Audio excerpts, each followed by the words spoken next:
I'm Muhammad Adin.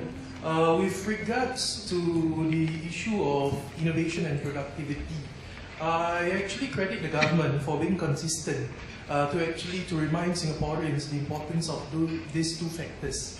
As a matter of fact, for this year's budget, there are initiatives to actually motivate Singaporeans towards the idea of productivity and innovation, especially for the employers.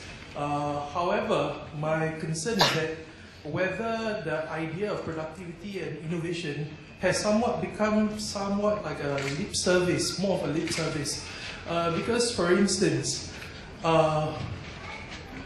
realistically, the hard truth is that in terms of our local service and manufacturing industry, due to the lack of our hinterland, there's only so much that we can strive for. And therefore, what is the niche area for our local labour workforce? Maybe in terms of creating a more creative labour force amongst our citizens.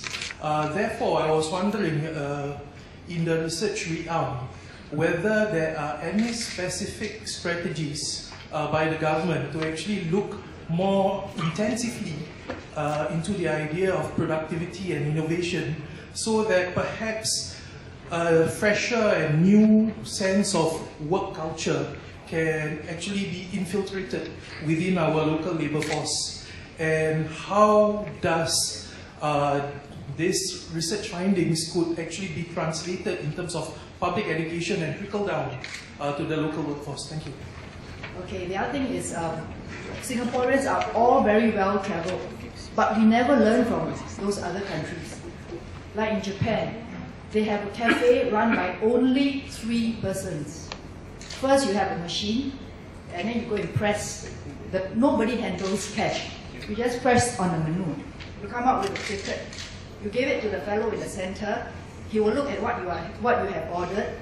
He serves you your tea and everything. Then he goes and get the main dish. He puts it there. After that, he cleans the table.